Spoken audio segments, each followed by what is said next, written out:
Hey y'all, with all of the recent Novaflares and new units that have been dropping left and right, I've been thinking a lot about how each path in Star Rail operates today, and especially where exactly Elation fits in the meta.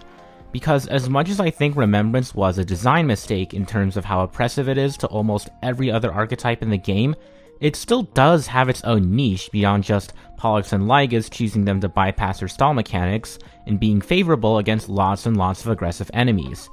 Elation, however, I'm at a complete loss as to where it's truly meant to shine best outside of Elation's specific mechanics, at least as it stands right now anyways. And to really get a sense as to why that is, I'm going to have to provide some context regarding how each damage dealing path works in this game today. So, let's start with the basics, shall we? First off, Hunt. Hunt is known as the single target path, and for good reason. All of its attacks, with the wacky exception of E6 Boot Hill of course, only hit one target at a time. As such, you might think it does really well versus scenarios with 1 to 2 bulky targets to gun down. However, that's only half the story. About a third of hunts today rely on kills in some form in order to unlock a part of their kits. Sure, one of those hunts is Win Dan, who needs to kill with his ult specifically to let his E4 give him an immediate turn, by the way, which makes him bad with Eagle despite the game actually recommending it for some reason. But the other 3 kill reliant units in the Hunt class are, I'd say, just a bit more meta defining. From the same patch as Dan Hung, and now just receiving a Novaflare, is Seela.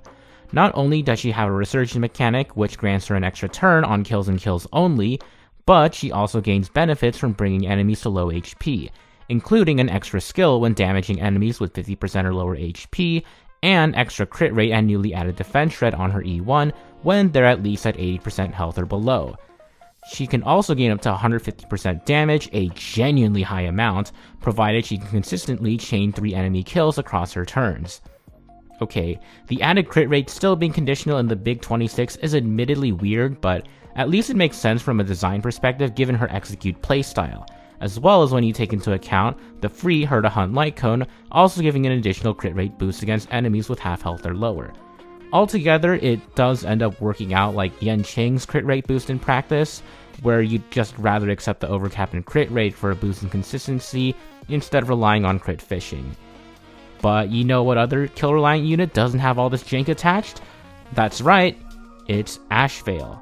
He always has his buffs up permanently, even letting others share in his 40% defense shred and 40% crit damage, or 120% for follow-up attacks.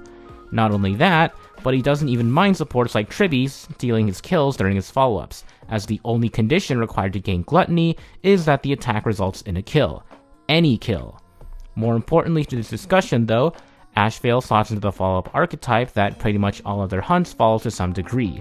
Heck, even Archer has 2 follow-ups every ult, and his 5 arrows per turn cap plays nicely with Ashvale, who, like all other follow-up units, appreciates the high attack frequency. The only other limited hunt unit that doesn't fit into either of these categories is Boot Hill, and guess what? He too wants a smaller enemy to break and kill for his trickshot stacking. Granted, the combination of Fugue and Dahlia today does make this feat much easier, but he still appreciates having tiny mobs to farm stacks off of, like in Wave 1 on the first side of this MOC. Overall, Hunt is pretty reliant on low HP targets to pick off, giving them a stronger niche against game modes like Pure Fiction, but true to their single target nature, that also means preferring single target bosses who tend to have lower total HP pools than their shared HP counterparts. Moving on to Destruction, their top niches seem to be 2 things: dealing consistent spread out damage and having lots of survivability.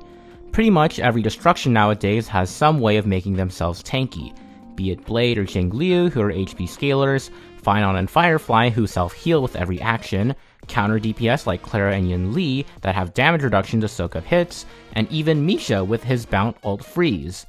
Originally, Blast was the main way in which these units were intended to hit the best average performance, something that is especially apparent with Firefly's Novaflare buffing her blast damage to insane new heights when paired with a Dahlia.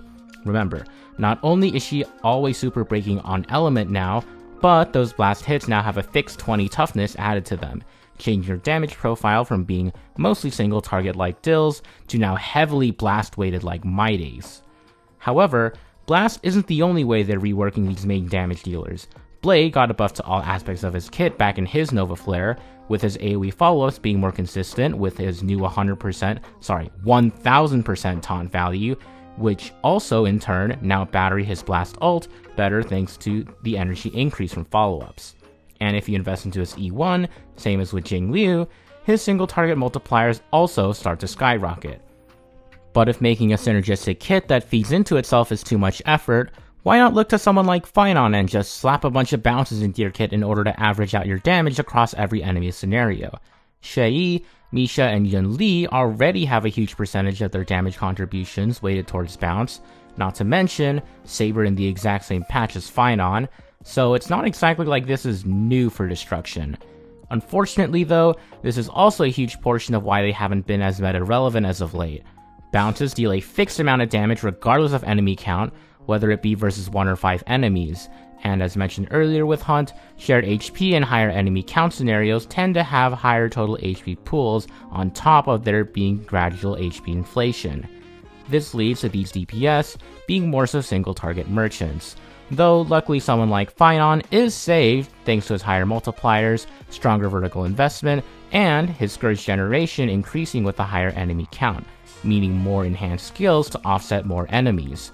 Make no mistake though, a lack of solid investment means he falls off even worse than all the aforementioned examples due to not just his limited ult uptime, but also because his big attacks are all forced to deal shared damage to all enemies.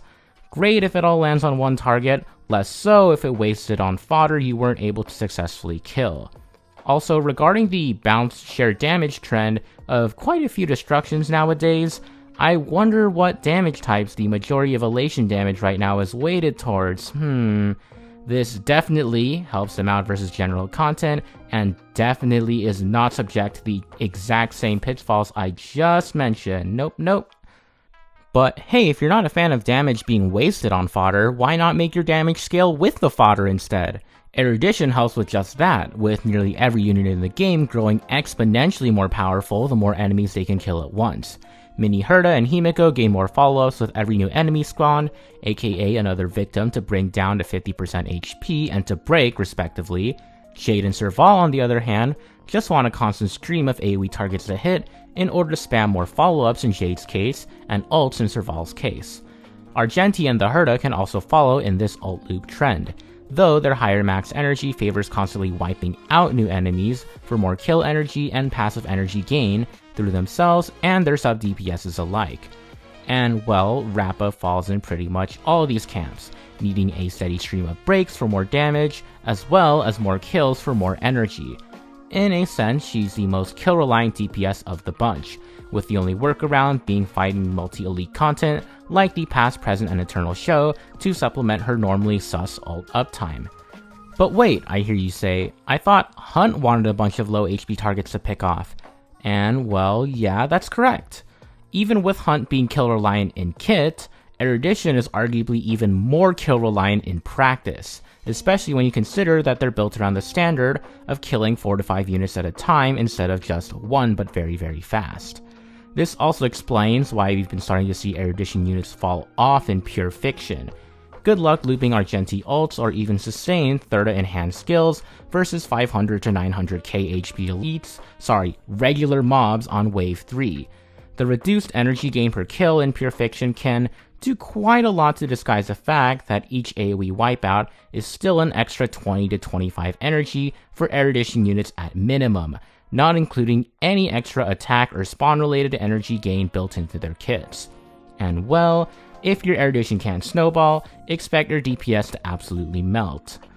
Still, at least the dependence on hitting lots of enemies for more kill energy continues to give Erudition a clearly defined niche alongside AoE shared HP. There is a reason the Herta is still going strong in pure fiction when min-maxed properly, even with Ashvale out of all the unlikely supports.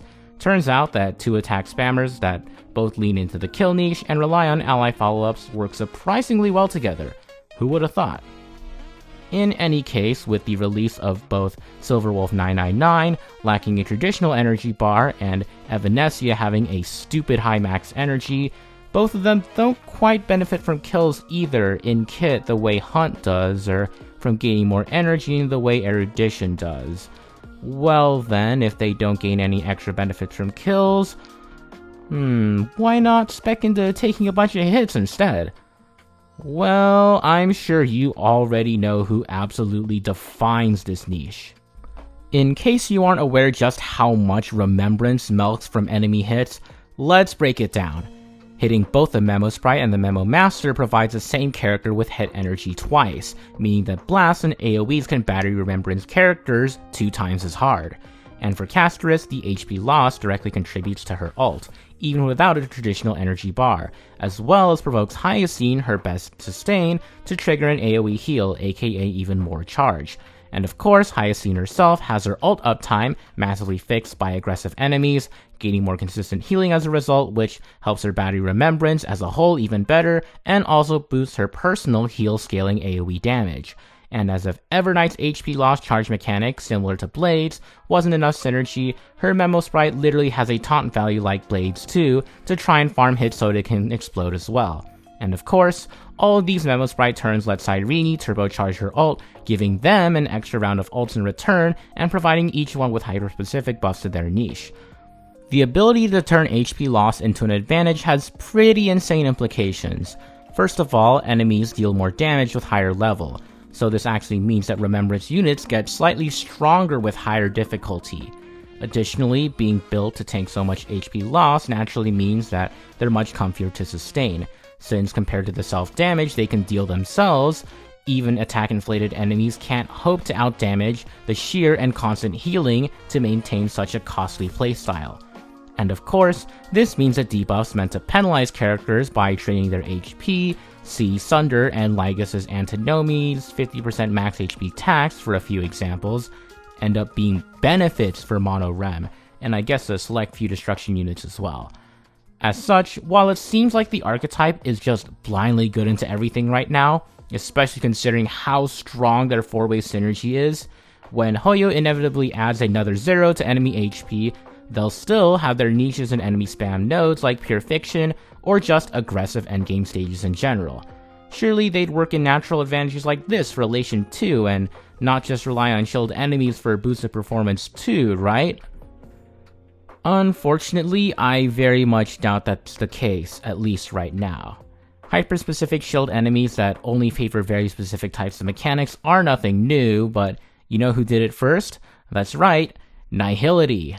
An inflexible core of teammates that all build around the same central mechanic? Yup, also Nihility. Generally good into all content thanks to a mix of AoE, blast, bounce, and single target, but never really excelling in one area due to not picking a lane and sticking with it? Yup, once again, say hello to Nihility. Of course, hyper-specific supports like Dahlia and the DOT trio, especially with their Novaflares and constant DLCs, are somewhat exempt from this, as they have niches in enabling easier sustainless content for the break side of things, and being more favorable towards single phase and frequent enemy turn fights for DOT, respectively. That being said, though, they do share the same trait in having a specific archetype that often receives named buffs, which honestly makes Elation look even worse. Sure, Break has enemies like Svarog and Kafka to fall back on when not being shielded by Choir, and DOT even puts up a pretty good fight versus Pollux due to its low burst damage and not resetting debuffs between phases. But Elation? I'm not really sure where it fits at the moment when Shill and endgame buffs aren't there to help them out. Literally every Elation character right now has bounce, which would seem to suggest single target, but then you're also wasting their blast and AoE scalings. And even then, why not just run a hunt unit instead to not waste damage? Additionally, being subject to the same damage distribution conundrum that Destruction places without having nearly the same amount of comfy sustain isn't ideal either. No Elation sustain means relying on Hoyo, and well, even post-Nova, you're still very much prone to getting one-shot, especially if your name starts with an S and ends with Parksy. There's not even the same snowballing reward that you get for chaining kills like Erudition gets, or a consolation prize for face tanking the enemy's combos like Remembrance.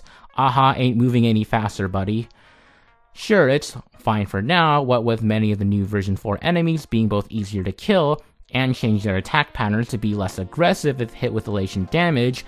I wonder why they needed to do that. But what happens when that goes away? What happens when you need to charge Punchline solely on your own team's merits, but one of the core elements of that team, as just discussed, is insanely squishy and locked to attack scaling as a sub-DPS? What happens when the only AHA instants you can rely on are only available via a fixed action value and a character with a 180 energy ult? First, Hoyo decides to completely flip the script and release the Elation flagship units in such a fashion that you couldn't properly plan on getting their essential supports without looking at leaks. Then they keep the new units with problems like this? Novaflare their best in-slot healer, and for what? Design a kit that somehow made it to live that punishes you for maxing out their essential support's traces? I'm not even upset, I'm just confused.